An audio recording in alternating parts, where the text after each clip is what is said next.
আজানুলম্বিত ভুজৌ কনকাবদাতৌ সংকীর্তনৈকপিতরৌ কমলায়তাক্ষৌ বিশ্বম্ভরৌ দ্বিজবরৌ যুগধর্মপালৌ বন্দে জগৎপ্রিয়করৌ করুণাবতারৌ করুণাবতারৌ করুণাবতারৌ।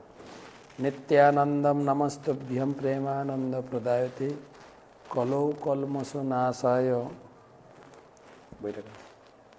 জানবাপতয়ে নমঃ।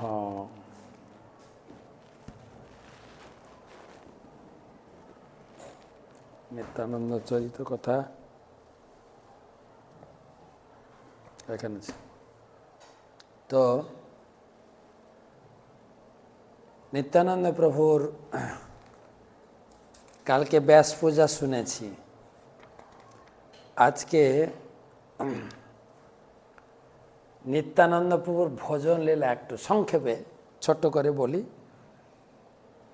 তো একদিন সচিমাতা তিনি মহাপ্রভুকে বলছেন, কালকে রাত্রে একটা স্বপ্ন দেখলাম, তুমি আর নিত্যানন্দ 5 বছরের শিশু হয়ে মারামারি করে খেলাধুলা করছো। তোমরা দুজন মন্দিরে প্রবেশ করলে, তুমি বলদেবকে আর নিত্যানন্দ কৃষ্ণকে নিয়ে বের হলো। তোমরা 4 জনই মারামারি করলে। বলদেব এবং কৃষ্ণ রেগে গিয়ে বলল, এই বাড়িঘর আমাদের, এখানকার দধি দুগ্ধ সন্দেশ সব উপহার আমাদের। তোরা দুজন কে, এখানে কোথা থেকে এসেছিস? এখান থেকে বের হয়ে যা। নিত্যানন্দ বলল, দধি দুগ্ধ যখন লুটে খেলে, সে লুটে খেয়েছিল না, সেই কাল গেছে, কিন্তু এখন সেটা নেই। এখন আর গোয়ালার অধিকার নেই, এখন ব্রাহ্মণের অধিকার এসছে। কৃষ্ণ বলদেব বলল, তোমরা দুজনকে বেঁধে রাখবো, জোর করে যদি দধি দুগ্ধ খাও বেঁধে রাখবো। নিত্যানন্দ বললেন, তোর কৃষ্ণকে আমি ভয় করি না। হ্যাঁ, গৌরচন্দ্র হচ্ছে আমার ঈশ্বর। এভাবে 4 জন কলহ করতে লাগলো আর কাড়াকাড়ি করে খেতে লাগলো।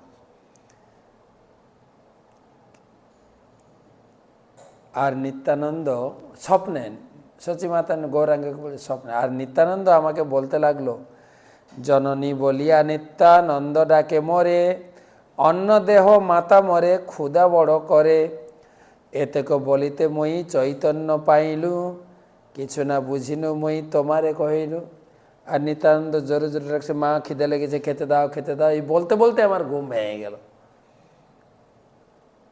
তো তাই স্বপ্নের বিষয়ে কথা বললাম। তখন গৌরাঙ্গ মহাপ্রভু মায়ের স্বপ্ন শুনে হাসলেন, দিয়ে বলছে, মা তুমি ভালো স্বপ্ন দেখছো, সুস্বপ্ন দেখেছ। আমাদের গৃহে কৃষ্ণ বলরাম প্রত্যক্ষ দেবতা। তোমার স্বপ্ন দর্শনে আমার চিত্ত এ বিষয়ে দৃঢ়তা হলো। আর গৌরচন্দ্র যখন বিষ্ণুপ্রিয়া দেবী রন্ধন করা অন্ন নিবেদন করতেন, তখন দেখতেন বিষ্ণুপ্রিয়া রান্না করতেন, মহাপ্রভু ভোগ লাগাতেন, থালার অর্ধেক নৈবেদ্য থাকতো না। তো আমি এ কথা কাউকে ব্যক্ত করতাম না। তা আমি ভাবতাম তোমার বৌমা খেয়ে নেয়, কৌতুক করে বলছে, আমি ভাবতাম তোমার বৌমা খেয়ে নেয়। এখন নিশ্চিত হলাম যে আমাদের ঘরে যে কৃষ্ণ বলরাম বিগ্রহ আছে, তারাই সাক্ষাৎ গ্রহণ করেন। আর পিছনে বিষ্ণুপ্রিয়া দেবী শুনে হাসছেন। তারপর গৌরাঙ্গ মহাপ্রভু সচিমাকে বললেন, বিশ্বম্ভর বলে মাতা শোনহ বচন, নিত্যানন্দে আনি ঝাট করা ও ভোজন, পুত্রের বচনে শচী হরি সহইয়া, ভিক্ষার সামগ্রী যত করিতে লাগিলা। মহাপ্রভু বলেন, মা তাহলে কি তুমি চিন্তা করছো, তাড়াতাড়ি নিত্যানন্দকে ডেকে বাড়িতে খাওয়াও। আর এই কথা শুনে সচিমা খুব আনন্দ পেয়েছেন। তাড়াতাড়ি নিত্যানন্দের ভোগের জন্য রান্না মানে জিনিসপত্র জোগাড় জান্তি করতে লাগলো। নিত্যানন্দ স্থানে গেলা প্রভু বিশ্বম্ভর, নিমন্ত্রণ গিয়া তানে করিলা সত্তর। আর মহাপ্রভু ছুটে গেছেন, নিত্যানন্দকে নিমন্ত্রণ করছেন, ভাই শোনো, মা তোমাকে আমার বাড়িতে আজকে খেতে বলেছে। আমার বাড়িতে আজি গোসাইর ভিক্ষা, চঞ্চলতা না করিবা করাইল শিক্ষা। তুমি আমার বাড়িতে খেতে যাবে, কিন্তু দুষ্টুমি চঞ্চলতা করবে না। কিন্তু খুব চঞ্চল তো, এদিকে বিষ্ণুপ্রিয়া আছেন, মা আছেন, তো বলছে বেশি চঞ্চল করবে না, একদম শান্ত ছেলের মতো যাবে, খাওয়া দাওয়া করে চলে আসবে। আর যখন বলেছেন তুমি দুষ্টুমি করবে না, চঞ্চলতা করবে না, তখন নিত্যানন্দ কান ধরে বলছে, কর্ণধরি নিত্যানন্দ বিষ্ণু বিষ্ণু বলে, চঞ্চলতা করে যত পাগল সকলে। শ্রী বিষ্ণু শ্রী বিষ্ণু, চঞ্চল আমি করি? চঞ্চলতা তো পাগলে করে, আমি কেন চঞ্চলতা করব? এ বুঝিয়ে মরে তুমি বাসহ চঞ্চল, আপনার মতো তুমি দেখো সকল। তুমি সবাইকে নিজের মতো মনে করো, তুমি নিজের চঞ্চলতা করো আর আমার নামে দোষ দাও। এত কহি দুই জনে হাসিতে হাসিতে, কৃষ্ণ কথা কহি কহি আইলা বাড়িতে। এভাবে দুজন হাসতে হাসতে কন্দল করতে করতে তারা সচিমার কাছে এসে পৌঁছে গেলেন।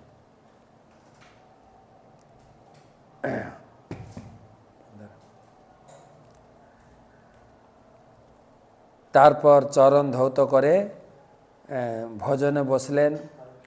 আর সচিমাতা অন্ন পরিবেশন করছেন, আর উভয়ের মনের আনন্দে দুই ভাইকে সচিমাতা নিজে হাতে পরিবেশন করে খাওয়াচ্ছেন। আর গৌরনিত্যানন্দ ভজনকালে সচিমাতা এক অপূর্ব রূপ, অদ্ভুত রূপ দর্শন করলেন। কি দর্শন করলেন না, রাত্রে যে স্বপ্ন দেখেছিলেন, সে যে 5 বছরের শিশু দুজন কৃষ্ণ বলরাম খেয়েছিলেন, সেই রূপ দর্শন করলেন। তিনি গৌরচন্দ্রকে কৃষ্ণরূপ, নিত্যানন্দকে শুক্লবর্ণ 5 বছরের বলরাম রূপে দর্শন করলেন। তারা শঙ্খ চক্র গদাপদ্ম হল মুসলে পরিশোভিত এবং কৌস্তব মকরাদি অলঙ্কারে ভূষিত। এই প্রকার দর্শনে সচিমাতা মূর্ছিত হলে মহাপ্রভু শীঘ্রই তাকে সেবা টেবা করে সচিমাতাকে জাগরণ করার। এই দৃশ্য যোগপীঠে সচিমাতা তিনি গৌরনিতাই যে স্বয়ং কৃষ্ণ বলরাম, সেই রূপ তিনি দেখেছিলেন এবং মহাপ্রভু নিত্যানন্দ প্রভু তাকে দেখিয়েছিলেন এবং অনেক কৌতুক লীলা সেখানে করেছেন। যে মহাপ্রভু একটা কথা বললেন যে আমি যখন ভোগ লাগাতে যাই হাফ খাবার থাকতো না, তো এতদিন মনে করতাম তোমার বৌমা খায়, এখন বুঝতে পারলাম না কৃষ্ণ বলরাম খায়। তো হাস্যরসাদি লীলা যোগপীঠে অনেক হয়েছিল। তো আজকে এই পর্যন্ত পড়লাম, কালকে আরেকটা লীলা পড়ব নিত্যানন্দ প্রভুর। সাধারণত নিত্যানন্দ প্রভু সম্পর্কে এরকম আলোচনা হয় না, যার জন্য আমি বইটাও পড়া হয়ে যাচ্ছে আর আপনারাও শুনছেন। তো অজামিল উপাখ্যানের মোটামুটি এই অধ্যায়ের লাস্ট ক্লাস, এবং আজকে আলোচনা হবে যে এই যে উপাখ্যান প্রথম অধ্যায় দ্বিতীয় অধ্যায় পড়া হলো, এই অজামিল উপাখ্যান পড়লে বা শ্রবণ করলে আপনার কি লাভ হবে বা কি লাভ হলো সেটা বলা হবে। যদিও এই প্রসঙ্গ আরও একটা দুটো অধ্যায় চলবে, আর একটা অধ্যায়, কেননা যমদূতরা ফিরে গেছেন, তারা গিয়ে যমরাজের কাছে অভিযোগ, আমরা আপনার চাকরি করব না, আমরা এমন একটা জায়গায় গেলাম, সেখানে আপনার আইনও কাজ করছে না, আমাদের হাত থেকে পাপীকে ছাড়িয়ে নিয়ে চলে গেছে, তার কৈফিয়ত চাই। হ্যাঁ, তো সেই প্রসঙ্গ পরের অধ্যায় হবে। যমদূত আর যমরাজের আলোচনা। তো এখন এই অধ্যায়ে আমাদের আলোচনা সমাপ্ত হবে। আজকের ভাগবত মহাপুরাণ ষষ্ঠ স্কন্ধ দ্বিতীয় অধ্যায় চত্বারিংশতিতম শ্লোক 45। তো প্রথমে গুরু মহারাজের চরণে প্রণাম জানিয়ে তার আশীর্বাদ প্রার্থনা করি। নমঃ বিষ্ণুপাদায় কৃষ্ণপৃষ্ঠায় ভূতলে শ্রীমতে জয়পতাকা স্বামী নীতি নামিনে। নমঃ আচার্যপাদায় নিতাই কৃপা প্রদায়িনে গৌরকথা ধামদায় নগর। আজকের আলোচনা 45 শ্লোক থেকে। এবং সবিপ্লাবিত সর্বধর্মা দাস্যা পতি পতিত গৃহকর্মণা গর্ভকর্মণা নিপাত্যমান নিরয়ে হতব্রত সদ্য বিমুক্ত ভগবন্নাম গৃহণ। এবং সবিপ্লাবিত সর্বধর্মা দাস্যা পতি পতিত গর্ভকর্মণা নিপাত্যমান নিরয়ে হতব্রত সদ্য বিমুক্ত ভগবন নাম গৃহণ। অজামিল ছিলেন ব্রাহ্মণ, কিন্তু অসৎসঙ্গের ফলে তিনি ব্রাহ্মণোচিত অনুষ্ঠান এবং ধর্ম পরিত্যাগ করেছিলেন। অধঃপতিত হয়ে তিনি চৌর্যবৃত্তি, সুরাপান এবং অন্যান্য সমস্ত জঘন্য কার্যে লিপ্ত হয়েছিলেন। তিনি একটি বেশ্যাকেও একজন রক্ষিতা রূপে রেখেছিলেন। তার ফলে যমদূতরা তাকে নরকে নিয়ে যাচ্ছিল, কিন্তু নারায়ণের নাম উচ্চারণের প্রভাবে তিনি তৎক্ষণাৎ যমপাশ থেকে মুক্ত হয়েছিলেন। এই কথা আমরা শুনেছি। যেহেতু অধ্যায় কনক্লুড হচ্ছে, এটা লাস্ট কথা বলে দিলেন। অজামিল অত্যন্ত পাপাসক্ত হওয়ার পরেও ভগবানের নাম উচ্চারণ করে সে রেহাই পেয়ে গেল। দুটো অধ্যায় আমরা কাহিনী শুনলাম। এখন বলছেন, না তাহা পরম কর্ম নিবদ্ধ কীর্তনং মম স্কতাম তীর্থ পদানুকীর্তনাৎ ন যৎ পুনঃ কর্মসু সজ্জতে মনো রজস্তমভ্যম কলিলম ততো অন্যথা। ন তহ পরম কর্ম নিবদ্ধ কীর্তনম মম ক্ষতম তীর্থ পদানুকীর্তনাৎ ন যৎ পুনঃ কর্মসু সজ্জতে মনো রজস্তমভ্যম কলিলম ততো অন্যথা।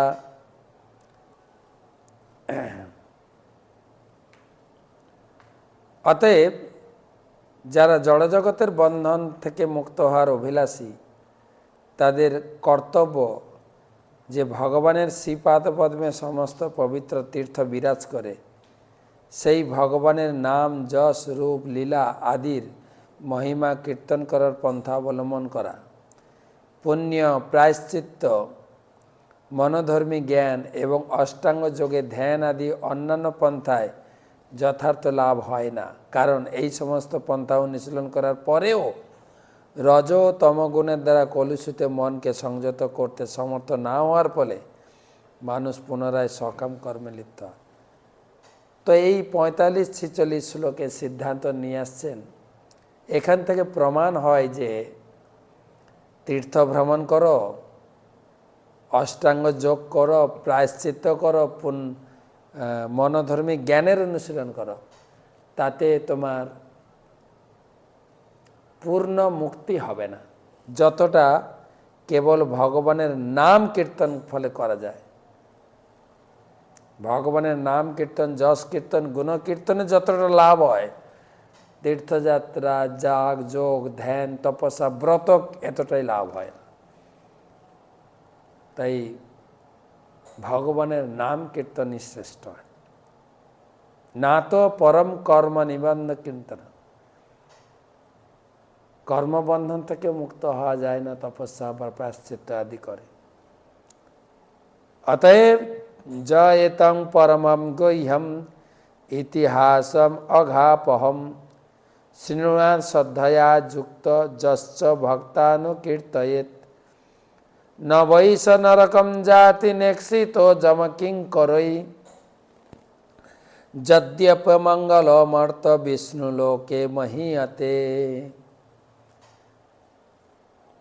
জয়েতৎ পরমম গুহ্যম ইতিহাসম অঘাপহম শৃণুয়াৎ শ্রদ্ধয়া যুক্ত যশ্চ ভক্তানুকীর্তয়েৎ ন বৈ স নরকম জাতি নেক্ষিতো যম কিঙ্করৈ যদপ্যমঙ্গলমর্ত বিষ্ণুলোকে মহীয়তে। অনুবাদ: যেহেতু এই অত্যন্ত গোপনীয় ঐতিহাসিক কাহিনীর সমস্ত পাপ দূর করার শক্তি রয়েছে, তাই কেউ যদি বিশ্বাস ও ভক্তি সহকারে শ্রবণ করেন অথবা বর্ণনা করেন, তাহলে জড় দেহ সমন্বিত হওয়া সত্ত্বেও, মহাপাপী হওয়া সত্ত্বেও তাকে আর নরকে যেতে হয় না।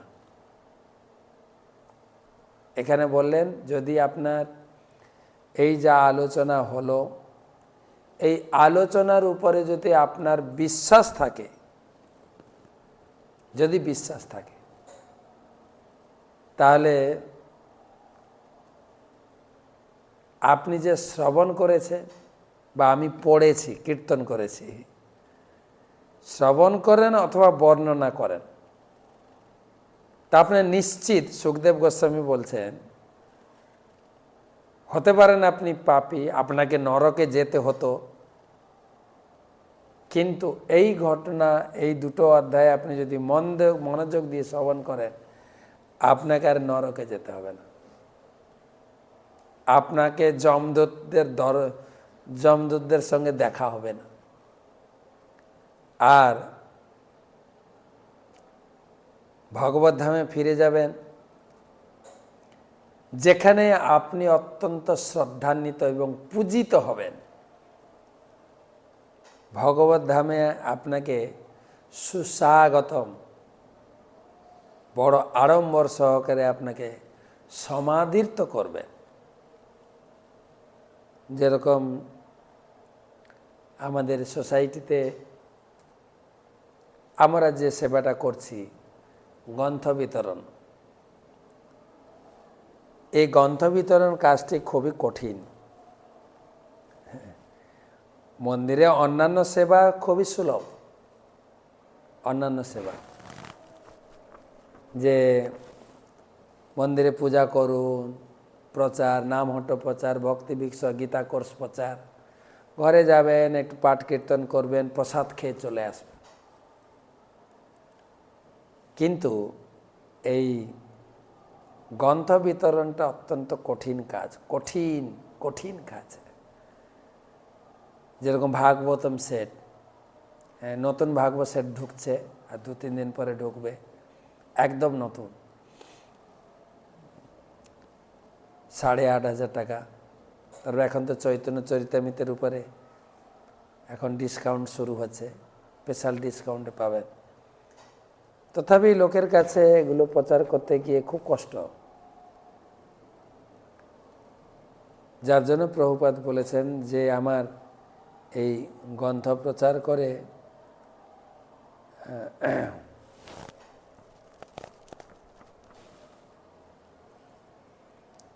তাতে আমি বেশি সন্তুষ্ট হই, যেহেতু কাজটা খুব কঠিন।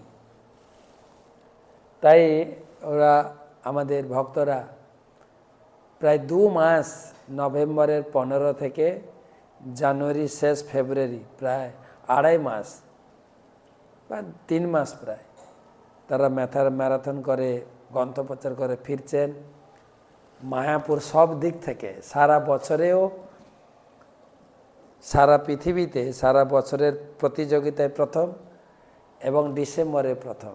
এখন মায়াপুর ম্যানেজমেন্ট এবং মায়াপুর আমাদের যে কমিউনিটি আবাসিক ব্রহ্মচারী, গৃহস্থ, বানপ্রস্থ, সন্ন্যাস যত ভক্ত রয়েছে সবাই একত্রিত হচ্ছেন যে আগামী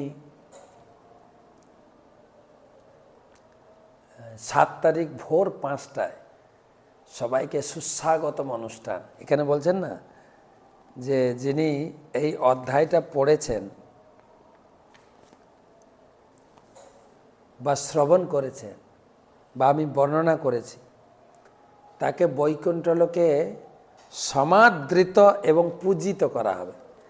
ঠিক সেরকম এই গ্রন্থ বিতরণকারী যারা ফিরছেন তাদেরকে স্পেশাল ওয়েলকাম অনুষ্ঠান দেখবেন 7 তারিখ সকালে ভোর 5:30 থেকে 9:30 পর্যন্ত 4 ঘন্টা তাদের জন্য উৎসর্গ করা হয়েছে। তো সেই সমস্ত ভক্তরা সেখানে এইটা পড়ে মনে পড়ল যে যারা হরিনাম করেন আর হরিনাম প্রচার করেন, গ্রন্থ প্রচার করেন, তাদেরকে কত বড় সম্মান প্রদান করা হয়েছে। তো আমরা নিশ্চিত যদি আপনি নিয়মিত এই অজামিলের কাহিনী মনোযোগ সহকারে শ্রবণ করে থাকেন এবং পড়ে থাকেন এবং আমি যেভাবে বর্ণনা করেছি, তাতে সুখদেব গোস্বামী নিশ্চিত করছেন যে আপনিও অজামিলের মতো যদি জীবনে কিছু পাপ টাপ হয়ে থাকে, আপনাকেও আপনার কাছে যমদূত আসবে না, আপনি বৈকুণ্ঠ পথযাত্রী। আর যদি না মনোযোগ দিয়ে শুনে থাকেন, একবার পড়ে নেবেন শ্লোক, অনুবাদ, তাৎপর্য। শ্লোকটা আরেকবার পড়ছি। য এতৎ পরমম গুহ্যম, এই পরম গোপনীয় গুরুত্বপূর্ণ জ্ঞান, ইতিহাসম অঘাপহম, এই ইতিহাস কাহিনী শৃণুয়াত শ্রদ্ধয়া যুক্ত যস্য ভক্তানুকীর্তন, যিনি ভক্তি সহকারে বর্ণনা করেছেন আর যিনি শ্রদ্ধা সহকারে শ্রবণ করেছেন, দুজনেই ন বৈষ নরকম জাতি, সে তাকে নরকে যেতে হবে না। ন বৈষ নরকম জাতি নেক্সিত যম কিঙ্করে, তাকে নরকে যেতে হবে না।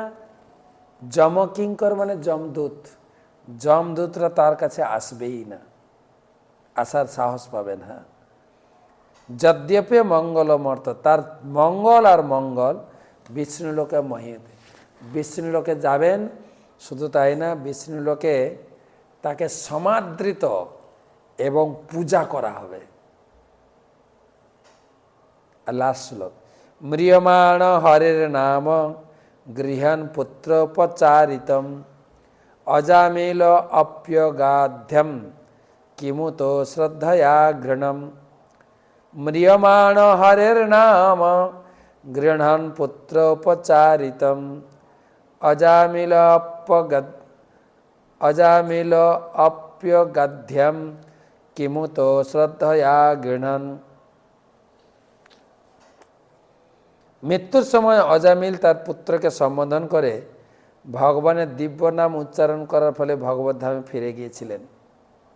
অতএব যারা শ্রদ্ধা সহকারে নিরপরাধে ভগবানের নাম কীর্তন করেন, তারা যে ভগবত ধামে ফিরে যাবেন সেই সম্বন্ধে কোনো সন্দেহ থাকতে পারে না। এখানে প্রমাণিত হচ্ছে কেবল মৃত্যুর সময় পুত্রকে সম্বোধন করে ভগবানের নাম উচ্চারণ করেছিল, তাতেই সে ভগবদ্ধামে ফিরে যাচ্ছে। সুতরাং যারা নিয়মিত হরিনাম জপ করেন, শ্রদ্ধা সহকারে কীর্তন করেন, সাধুসঙ্গ করেন, তারা কি ফিরে যাবেন না? অর্থাৎ আমরা যারা জপ করছি, বৈষ্ণব ধর্ম গ্রহণ করেছি, আমাদের এটা নিশ্চিত যম দর্শন হবে না। আর যদি আরও শিওর হতে চান, পুরীতে যাবেন, আমাদের পুরী পরিক্রমায় যাই আমাদের চাতুর্মাসের শেষে, সেখানে সাক্ষী গোপালকে সাক্ষী রেখে আসবেন। যদি ভুল করে যমরাজ ধরে নিয়ে যায়, আপনি সাক্ষী দেবেন আমি হরিনাম করেছি, আমি পুরী দর্শন করেছি, পুরী ক্ষেত্র পরিক্রমা করেছি, পুরীতে বসে প্রসাদ পেয়েছি, আর সমুদ্র স্নান করেছি, আমাকে তো ধরতে পারবেন না। তো যাই হোক, এখানে সুখদেব গোস্বামী তিনি বর্ণনা করলেন, মৃত্যুর সময়ে শরীরের ক্রিয়া পর্যন্ত বিপর্যস্ত হয়ে যাওয়ার ফলে মানুষ অবধারিতভাবে বিভ্রান্ত হয়ে পড়ে। যে ব্যক্তি সারা জীবন ভগবানের নাম কীর্তন করার অনুশীলন করছেন, তিনি স্পষ্টভাবে হরে কৃষ্ণ মহামন্ত্র কীর্তন করতে সমর্থ না হতেও পারে, কিন্তু তা সত্ত্বেও ভগবানের দিব্য নাম উচ্চারণের কীর্তনের পূর্ণ ফল প্রাপ্ত হবে। একটা জিনিস মনে রাখতে হবে যে এখন তো হরিনাম করছি, কিন্তু মৃত্যুর সময় যদি ঠিকমতো মুখ থেকে হরিনাম না বেরোয়, সুখদেব গোস্বামী বলছে না বেরোলেও তুমি ভগবত ধামে যাবে, দিব্যনাম কীর্তনের পূর্ণ ফল পাবেন। তাই দেহ যখন সুস্থ থাকে, তখন কেন আমরা উচ্চস্বরে বা স্পষ্টভাবে ভগবানের নাম কীর্তন করব না? কেউ যদি তা করেন, তাহলে মৃত্যুর সময় শ্রদ্ধা ও প্রীতি সহকারে ভগবানের পবিত্র নাম কীর্তন করতে সক্ষম হবে।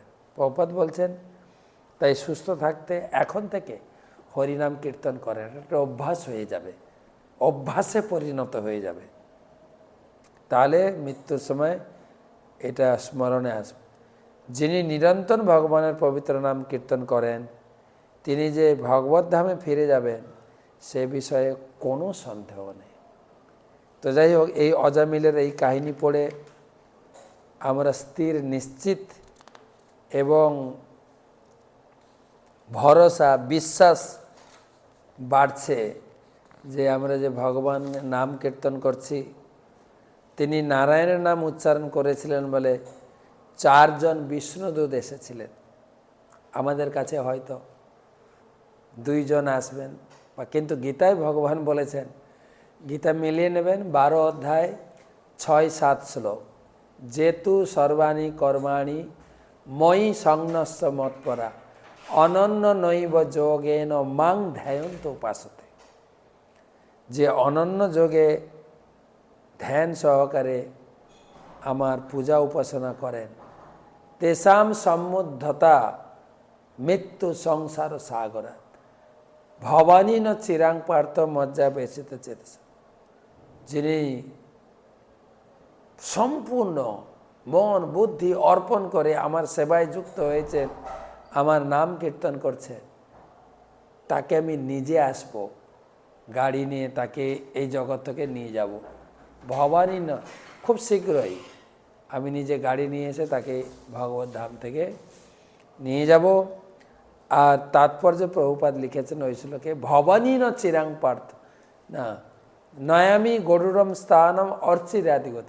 আমি কোনো দেবতা বা কারো সাহায্য না নিয়ে নিজে আমার গাড়ি নিয়ে এসে সেই ভক্তকে নিজের গাড়িতে চাপিয়ে নিয়ে যাবে। দেখেন ভগবান বলছেন, দেখেন আপনাকে যদি কোনো লোক ভালোবাসে, সে নিজের গাড়ি পাঠাবে, আর না হলে ভাড়া গাড়ি পাঠাবে। এখানে ভগবান বলছেন আমি নিজে আসব, নিজের গাড়ি নিয়ে। ভগবানের গাড়ি কি বলেন তো? গরুড়। নয়ামি গরুড়ম স্থানম অর্চিরাদি গতিং বিনা। প্রভুপাদ তিনি পুরাণ থেকে এই শ্লোক সংগ্রহ করে তিনি সিদ্ধ করছেন। গৌরম স্কন্ধম আরোপ্য নয়ামি পরমম স্থানম অর্চিরাদি গতিং বিনা গৌরম স্কন্ধ আরোপ্যম যথেচ্ছম অনিবার্য। বরাহ পুরাণ থেকে শ্লোক নিয়ে প্রভুপাদ বলছেন, ভগবান বলেছেন গরুর আমি বাহন নিয়ে আসব, নিয়ে এসে তোমাকে তুলে নিয়ে যাব এখান থেকে।